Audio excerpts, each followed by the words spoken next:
Hello there, how are you? I hope you're doing well, that you're having an amazing day. I am so... It is really nice to sit down here and be able to chat with you today. Life has been really crazy. I've been under a lot of stress lately, so I can't even begin to tell you how much I appreciate you being patient with me and sticking it out with me through kind of my short break from YouTube.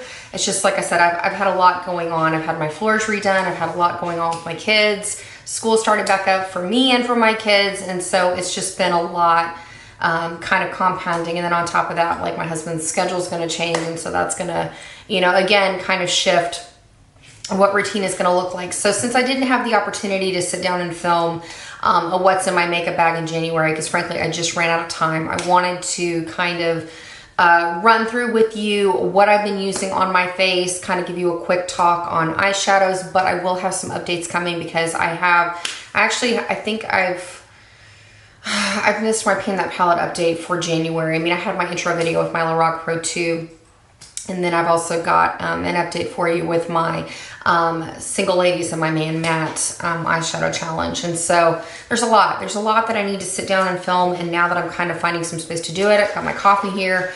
Let's do this. So in terms of foundation, I've really kind of been struggling with my skin the past month because I've been under so much stress. I've had anxiety, and so I've really been battling a lot of different breakouts and just battling fatigue, and my skin is definitely not at its best at the moment. Let's just put it that way. And so I really have been kind of struggling with foundations. I mean, today the combination I'm happy with. So let's kind of start talking about that, because I recently received a primer that I wanted to try from Sorme on the Octoly website. It's called the Fresh Start Anti-Aging Under Makeup Foundation Makeup Enhancer. It's a silicone primer. It's really nice. I like it. So far, like, will I say it has a bunch of anti-aging benefits? It hasn't been long enough for me to really see that. But if you're interested in trying out a silicone-based primer, I'm going to go on and link you directly to the Octoly website in my description box below. And I'll keep you posted because I will have time to film kind of a what's in my makeup bag recap for the month of February, because I'm going to kind of, let's see if I can speak today. Can you tell I've had a lot of caffeine? But I'm going to go on and phase this into my February makeup bag so that I really give it an honest go and see how I feel as my hormones change, and hopefully my skin calms down. So that's kind of where I am. The foundation that I've been using, I've been alternating between two, because I started off the month using the CoverGirl,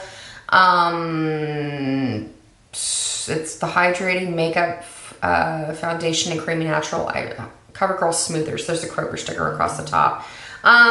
This is a foundation that I'm kind of hit and miss with. Has it been hydrating? No, not really.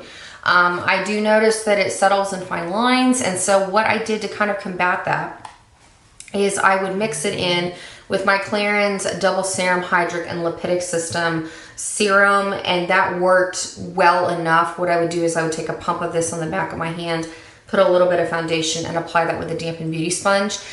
It's not a bad foundation. Don't get me wrong. It's not a bad affordable option. However, I did notice that this settled into fine lines. I definitely needed to go in with additional concealer, which is kind of an annoying step for me.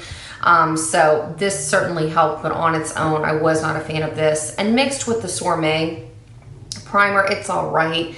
It's still not my favorite combination because I'm noticing different things throughout the day with this. So because I was kind of on a, fence with this foundation, I wanted to go back to a mousse foundation. I have a lot of you recommend the Rimmel Stay Matte liquid mousse foundation. I got the shade Soft Beige, and so far so good. I do like it.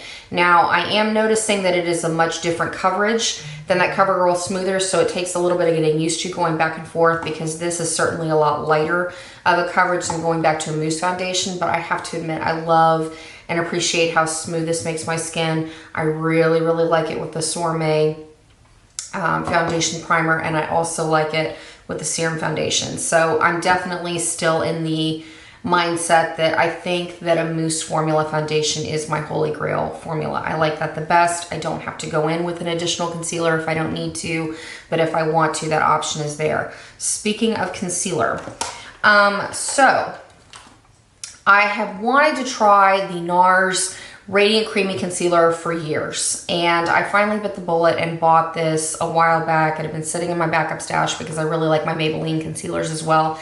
However, that being said, I have been wearing Anastasia Beverly Hills Subculture shades on the majority of my eyes for the past couple of weeks. And I was using my Milani eyeshadow primer, but I've noticed that when I wear the Milani eyeshadow primer, it doesn't jive well with those ABH shadows because I definitely have substantial fading. They don't last throughout the day. And so I thought, what am I going to do? I need to figure this out. And so I went through with the NARS Creamy Concealer, started using that as a shadow base, and it works substantially better. So I wanted to share that tip with you because I know there are a lot of us that are panning Anastasia shadows. And if you are thinking that you're struggling with your shadows during the day, or they're just not working with you, or you have to blend them extra, yes, we have to do that, but changing up an eyeshadow base really does make a huge difference. So I don't necessarily like this as a full-on concealer. When I wear the CoverGirl foundation, I definitely go in and use this on my under eyes. It's not as creamy as I've heard it say. I'm not quite understanding what all the fuss is about with this concealer, but it does do a really nice job if I have blemishes on my face to just kind of, you know, take the edge off of them from being so glaring at people. And also I like it as an eyeshadow base. So it's been nice to kind of try it and incorporate it. Will I repurchase it again? No, not likely, but it has been really nice. Then in terms of powder, I finished my Laura Mercier sample over here that I had of the translucent setting powder. This was just a thing I got a while back. I don't even remember what I purchased to get this, but it's finally done. And so I wanted to go with an affordable option. I picked up the Wet n Wild Photo Focus Pressed Powder in the shade Warm Light. I really like this powder, and the affordability of it is fantastic. So what I'm doing with it is I'm basically going through with a big a big e.l.f. powder brush. Wow, Amber. So I'm taking the e.l.f. powder brush and I basically stamp it into the T-zone of my face. And then I take the slight little bit of excess and then I dust it on my under eye area to set the foundation or to set the concealer. And then I take what's left of that to just kind of lightly dust over the rest of my face so that I don't have a really cakey finish. But overall, this is a really, really nice powder. So definitely worth putting on your radar when you are at the drugstore. Then setting spray, I actually finished what was left of a sample size of MAC Fix Plus, and then I had a backup sample of MAC Fix Plus that was in my purse that was kind of down to the nubs of that. And so when I finished those two, and then I had a third that I've been working on that I took out of town with me when I had a girls' weekend in Dallas this past weekend, and I finished it and I left it in the recycling stuff at the hotel. So I actually don't have it anymore, but I've gone back to using my OFRA Makeup Fixer Light Mist setting spray that was in my backup stash. Let me tell you, it is a world of difference when you get used to setting sprays that are at the bottom where they have those awkward mists on your face and you're like startled every time you spray yourself. This is really nice because it's a super fine mist. It's kind of, I don't know, I thought it was kind of weird. Like today when I sprayed my face, it was a little bit more challenging to actually push the mister down. So I don't know if I just need to rinse it out and kind of clear out the product in there, but this is really, really great. I do like it. It holds my makeup fairly well during the day. Now I do notice there are other setting sprays that I like a little bit better than this one. But overall, if you're starting a really long work day or you're going to school all day, this is a great option to make sure that you're not going to have makeup traveling. And then the other thing that I noticed is I have a lot less makeup transfer, like when I'm talking on my cell phone. I know that's trivial, but that's like a big thing that I've noticed with my makeup lately. Like if you hold the phone up to your ear and you notice like half your face is transferred, it's kind of gross with all the touch screens. So sidebar. But anyways, this has been really nice to kind of go back to, and there's a lot of product in here. I mean, you're getting 8 ounces of setting spray. And I think at this point, I'm about like just feeling the bottle. I'm about to this point. So I've got kind of my work cut out for me in terms of using it.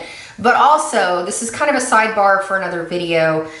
Because I've been under so much stress lately, I've noticed that I've done quite a bit of like makeup shopping, and really things that I've gravitated toward have been setting sprays. Like that's never been a thing for me in the past. So I don't know, comment below if you'd be interested in kind of hearing my take on that, because I mean, for so many years of project painting, I've done really well not incorporating a lot more makeup into my collection, but like this year has just been, it's been a lot of stress, and I've just found I've started indulging, buying makeup, and it's not even stuff that I typically would have bought before, like eyeshadow I'm good on.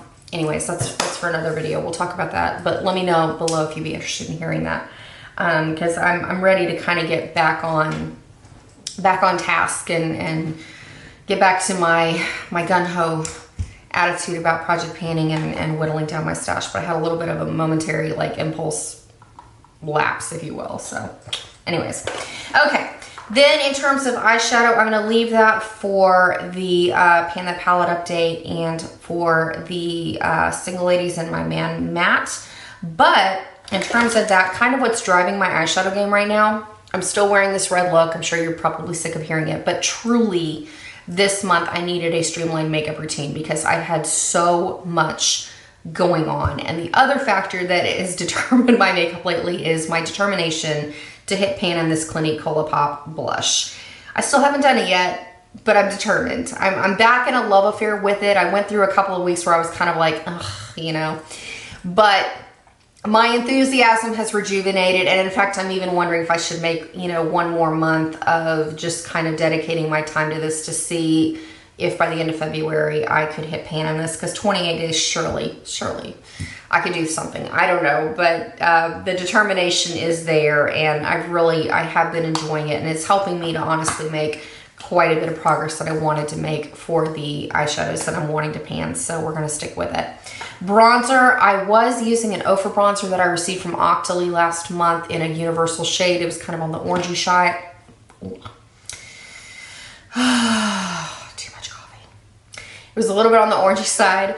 But this is a bronzer. I mean, I've wanted this bronzer for so long, and I picked it up last year after my daughter had a birthday party or went to a birthday party. It's the NARS Laguna bronzer, and so I really wanted to step back into this because it's a product that I still really like it, but at the same time I'm kind of like, is this really for me? You know what I mean? So I wanted to step back into it and really see if I like it, because in terms of comparing it with the OFRA bronzer, it's a lot more brown than the OFRA bronzer, but I definitely have to build this up a lot more, which is a little bit strange because I have a fairer skin tone. So I thought that was interesting, but I wanted to give this a go and see how I really feel about it, see if I can hit pan. But in terms of the bronzers that I have on hand right now between the NARS and the OFRA, I actually think I'm liking that OFRA a little bit more. So bonus on that one, but we're going to use this for a while and see how it goes.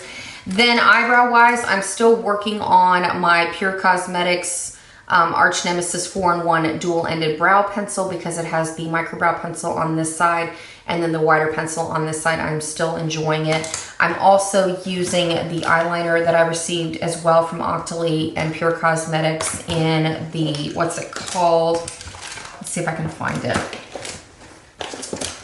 The On Point eyeliner in the shade Down to Earth. It's a beautiful espresso liner. And I have to admit, for those of you that commented on how these pencils can be kind of wasteful because the twist up pencils, there's no way of knowing where those extra shadings go, because when you close the pencil every single time, it self sharpens, which kind of boggles my mind on where the extra parts of the pencil go. But it is a really creamy formula. It stays really well, and it's low maintenance during the day, which I appreciate, but it's still a mystery to me. I'm curious because every time you close it like this, it sharpens more of the pencil, so that way you get a pristine point every time you apply your eyeliner, which is cool.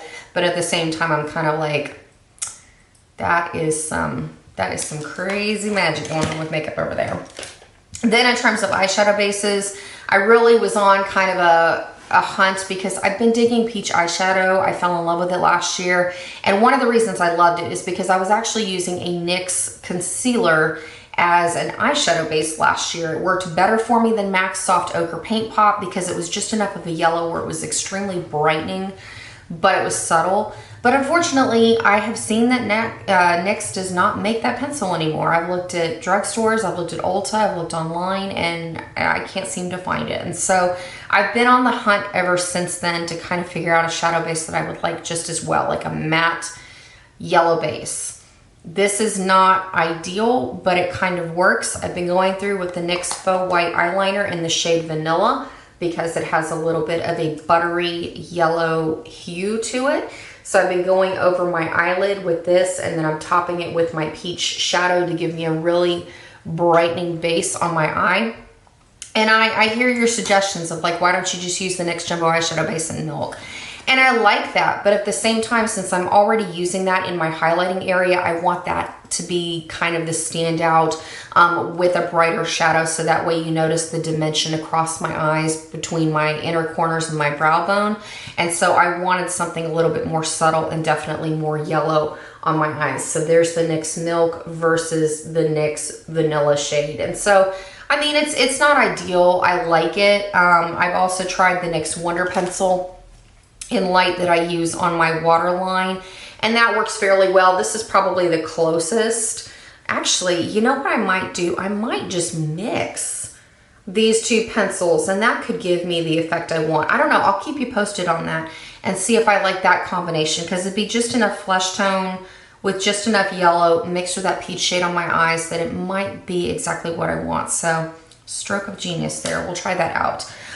Then in terms of lower lash line, I wanted to find my Maybelline Lasting Drama eyeliner in the shade Luster Sapphire. I believe it's my favorite, but I don't know if Maybelline is discontinuing that liner or what, but it's getting harder and harder to find. And so I decided to bite the bullet. I went into Ulta and I bought the Urban Decay 24/7 eyeliner in Chaos instead. It's a little bit brighter than that Luster Sapphire liner, but it does the job.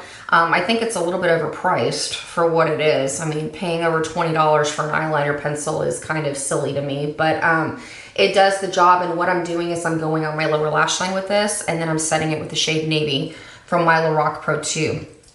And on that note, I'm also going through with a blue mascara on top of the black. This is my favorite blue mascara of all time. It is the Hard Candy Be Bold mascara in the shade Deep Dive.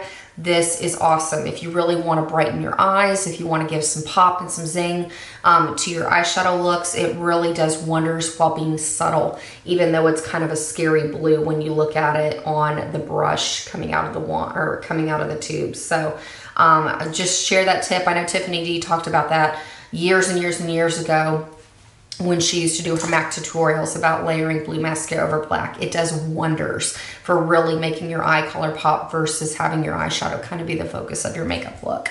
Then in terms of mascara, I finished my PUR Cosmetics fully charged magnetic lash mascara. That is my holy grail, but when I was in Dallas over the weekend, it finally got to the point where it was just done. It was clumpy, it was gross. I'd used it for the time, and so I went on and tossed it. And so when I got home, I have been wanting to revisit this mascara. It's the Benefit Bad Gal Lash.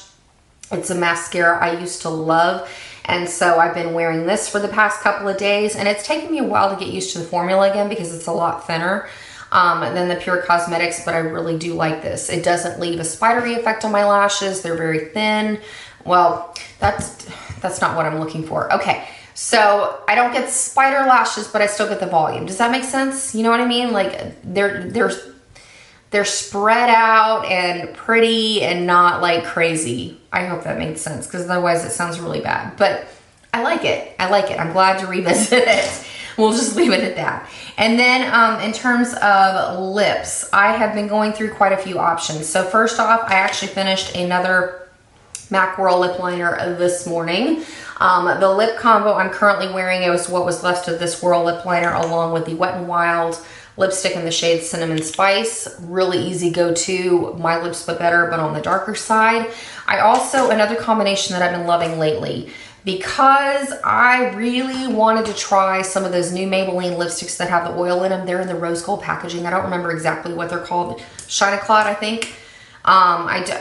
They just say Maybelline Shine a Clot on here, but they're the thinner lipsticks that come in the rose gold packaging. They have oil in them. They're in the new kind of displays. I picked up the shade Baddest Beige because I really would like to embrace wearing nude lipsticks this year. It's a challenge for me. It's not something I typically reach for. But when I got home and I put this on my lips, it looks terrible, terrible on me. And so what I've done, and actually you're gonna see this kind of mixed with another shade, but what I have decided that I like to do with this the most is I actually mix it with a dark, kind of a chocolatey brown liner from Maybelline in this shade Rich Chocolate. And what I do with this is I fill in my entire lips with this pencil, and then I go over the top with Baddest Beige, and it's like a beautiful, milky, kind of a brownish burgundy, but not over the top. Like, it's perfect for every day, but it's not crazy looking. You know what I mean? And so I really like that combination. In fact, I'll wear this next video so you can see what it looks like, because it sounds worse than what it actually looks like, but it's really, really pretty. And the other thing that I enjoy doing is taking the Marc Jacobs gloss into changes, because it has kind of a color shifting shimmer. There's like blue sparkle and green sparkle with kind of a mauve texture. I'll put a picture of it right here so you can see, but I like topping that just in the center of my lips. It's a beautiful effect, and it kind of gives me a little bit of a different feel to this red and orange eyeshadow look that I've been wearing, so it doesn't look quite so warm. It can kind of make it take a little bit of a more neutral, dare I say, cool tone vibe, which is kind of neat, because then I don't have to worry about necessarily changing up my eyeshadow, but I get a little bit of a different effect. So wanted to share that tip with you. And then other than that, that's about it. I mean, I'm using my NYX Jumbo Eyeshadow Pencil in Milk, and when I want to wear kind of a warmer purpley lip, I have picked up the Clinique lipstick in the shade Different Grape. It's one of their, is this a dramatically different lipstick? They've changed the packaging. Yes, it's a dramatically different lipstick, so it kind of looks like the old packaging that they used to have with the ridges, but they now have oil infused in with them. So they're really smooth, super creamy. The bullets have a little bit of a different shape. And this is just more of a, kind of similar to the color I'm wearing on my lips now, but definitely has more of a berry undertone to it. So really, really fun. And again, it kind of works with this red eyeshadow to give me a little bit of a different vibe to it. And then the other thing that I've been using too, because I really want to decide if I'm okay with this product or if I want to take it back.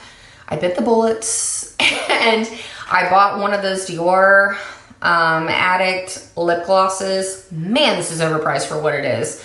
But I was on an impulse buy walking through Sephora and JCPenney not too long ago, and I picked up this Dior Addict lip glow in the shade Coral, because the color of the year is Living Coral, and I thought, oh, how fun that would be to incorporate that with all the orange eyeshadow I have going on. But man, it was like $34, $37 for a lip balm, which is kind of stupid. But I mean, it's nice. But I wanted to go on and phase this in and see how I like it before, you know, making a decision. And, you know, the more I think about it, the more I'm less likely to buy more of those in the future, because I don't want to spend that kind of money for a lip balm. So that's about it. Thank you once again for being ever so patient with me and for sticking it out. I really appreciate you spending a little bit of your time today with me. Be on the lookout for those eyeshadow updates, because I'm excited to show you where I am with my palettes.